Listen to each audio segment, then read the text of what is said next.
अगर आप एक बैंकिंग यूज़र है, अगर आपका बैंक पर अकाउंट है, चाहे वो किसी भी बैंक पर हो, तो फिर आपको आज का ये वीडियो लास्ट तक देखना चाहिए। आज की इस वीडियो पर मैं आप सभी को बताऊंगा most common forms of banking fraud in India के बारे में।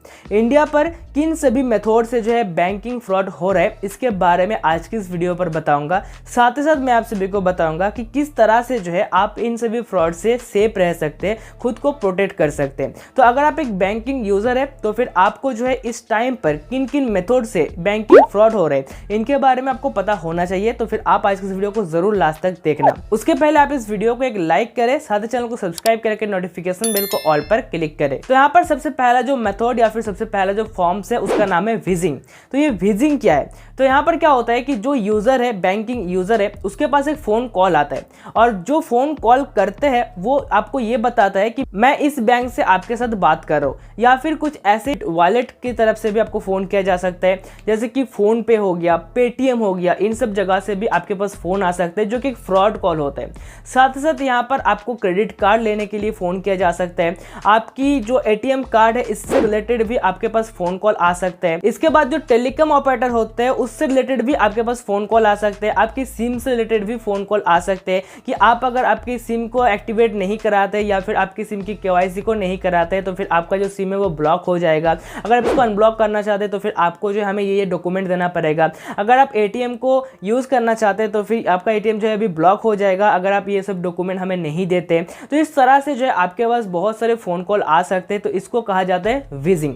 तो ये एक मेथड है या फिर ये एक फॉर्म से इस तरह से जो है अभी बैंकिंग फ्रॉड हो रहा है और इन सभी चीज़ों की मदद से जो है क्या होता है, आपकी बैंक से पैसे को स्कैम किया जाता है। तो इसीलिए अगर आपके पास ऐसा फ़ोन कॉल आता है तो फिर आपको इन सब फ़ोन कॉल में विश्वास नहीं करना है। तो अब बात आती है कि आप जो है ये जो विजिंग मेथड है इससे कैसे सेफ रह सकते हैं। तो इसके लिए आपको सिंपली कुछ भी नहीं करना है। अगर आपके पास फ़ोन कॉल आता है, चाहे वो आपकी बैंक से आए हो, तो फिर आपको क्या करना है, आपको सिर्फ यही कहना है कि जो भी काम है मैं अपनी बैंक का जो ब्रांच है वहाँ पर जाके करूँगा, आपको मैं फ़ोन पर कुछ भी नहीं बताऊँगा। अगर आपको किसी भी वॉलेट की तरफ से फ़ोन आता है लाइक पेटीएम, फ़ोन पे, और आपको ये कहा जाता है कि आप अगर हमें इतना पैसे देंगे तो फिर आपको एक कैशबैक ऑफर मिलेगा, तो आपको सिंपली चेक करने हैं अपनी पेटीएम वॉलेट पर या फिर जो फ़ोन पे ऐप होता है या फिर जो पेटीएम ऐप होता है वहाँ पर आपको चेक करना है कि आपके लिए यहाँ पर कुछ स्पेशल ऐसा कैशबैक अवेलेबल है या फिर नहीं है। अगर है तो फिर आपको वो कैशबैक जरूर मिलेगा। अगर उन सभी ऐप पर आपको वो सब कुछ देखने को नहीं मिलते तो फिर आपको वो कैशबैक नहीं मिलने वाला है।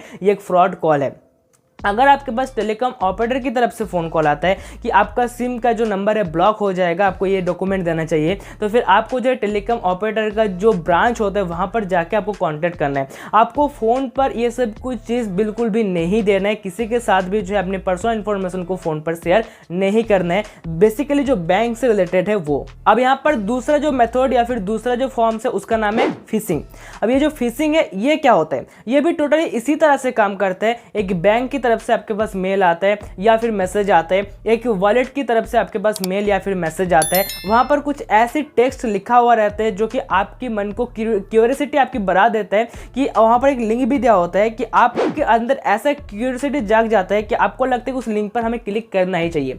और जब भी आप वहां पर उस लिंक पर क्लिक कर देते हैं तो आपका जो सारा डिटेल्स है उसके पास चला जाता है, आपकी बैंकिंग डिटेल्स भी चला जाता है एंड इसके बाद जो आपके साथ यहाँ पर स्कैम हो जाता है। तो इसीलिए अगर इस तरह से किसी भी तरह के मेल या फिर मैसेज आता है आपके सामने, वहां पर एक लिंक भी रहता है, तो फिर आपको उस लिंक पर कभी भी क्लिक नहीं करना चाहिए। तो इस मेथड को कहा जाता है फिशिंग और इस तरह से जो है अभी पैसे को स्कैम किया जा रहा है। तो अगर किसी भी तरह से आपके पास मैसेज या फिर मेल पर अननोन मेल पर या फिर अननोन मैसेज पर लिंक आता है तो फिर आपको उस लिंक पर क्लिक नहीं करना चाहिए। अगर आप ऐसा करते तो फिर आप जो है फिशिंग से बच सकते हैं। अब यहाँ पर जो तीसरा फॉर्म्स या फिर तीसरा जो मेथड है वह रिमोट एक्सेस। आपका फोन का जो रिमोट एक्सेस वो ले लेते हैं। वो किस तरह से लेते हैं, आपको जो है कुछ लालच देता है और आपको कहता है कि इस ऐप को जो अपने फ़ोन पर इंस्टॉल करना है। जब भी आप उस ऐप को अपने फ़ोन पर इंस्टॉल कर देते हैं तो फिर आपका फ़ोन का जो टोटल एक्सेस है वो उस स्कैमर के पास चला जाता है। तो इसीलिए जब भी आपको कोई भी फ़ोन करके बताए कि आपको ये ऐप अपने फ़ोन पर इंस्टॉल करना है तो फिर आप थोड़ा सा उसके पहले ऐप के बारे में रिसर्च करें कि ऐप जेन्युइन है या फिर नहीं है, ऐप प्ले स्टोर में है या फिर नहीं है, उसका रेटिंग कितना है, डाउनलोड कितना है,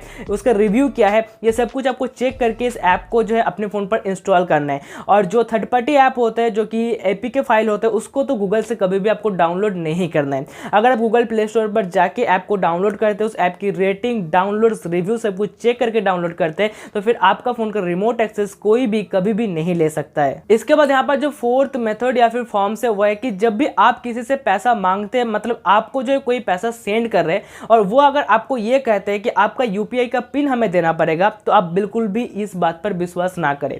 पैसे देने के लिए आपको यूपीआई की पिन चाहिए, लेकिन पैसे लेने के लिए आपको यूपीआई की पिन देने की जरूरत नहीं है। आपको सिर्फ अपना यूपीआई आईडी देना है और कुछ भी नहीं देना है। अगर कोई भी आपको कहता है कि मुझे पैसा सेंड करना है, आप अपनी यूपीआई पिन को दीजिए, तो फिर आप बिल्कुल भी उसकी बात पर विश्वास ना करें। अब यहाँ पर जो लास्ट फॉर्म्स या फिर मेथड है वो है कि बहुत सारे ऐसे स्कैमर होते हैं जो कि वेब सर्च पर जो है अपने फेक कस्टमर केयर या फिर फेक किसी भी तरह के नंबर या फिर फेक वेबसाइट बनाकर रख देते हैं। जब भी आप एक वेबसाइट के बारे में सर्च करते हैं तो फिर आपके सामने असली वेबसाइट ना आकर जो है आपके सामने फेक वेबसाइट आ जाता है एंड आप जो उसी फेक वेबसाइट पर अपनी सारी इंफॉर्मेशन को डाल देते हैं एंड वो उसके बाद क्या होता है, स्कैमर जो है आपकी इंफॉर्मेशन को लेकर आपके साथ स्कैम करता है। तो इसीलिए जब भी आप किसी भी वेबसाइट को विजिट करते हैं तो फिर आपको जो उसकी यूआरएल को चेक करना है, HTTP है या फिर HTTPS है, ये आपको चेक करना है, वेबसाइट सिक्योर है या फिर नहीं है, ये भी आपको चेक करना है। क्योंकि ये जो स्कैमर होते हैं इस तरह से उस वेबसाइट के एसईओ करते हैं कि आपके सामने फेक वेबसाइट सबसे पहला आता है, रियल वेबसाइट आपके सामने नहीं आता है। तो इस तरह से भी जो है बैंकिंग फ्रॉड होता है एंड स्कैम होता है एक यूजर के साथ। तो ये था वो सभी फॉर्म्स या फिर मेथड जो कि बैंकिंग फ्रॉड हो रहे हैं इन्हीं सभी फॉर्म से इस टाइम पर,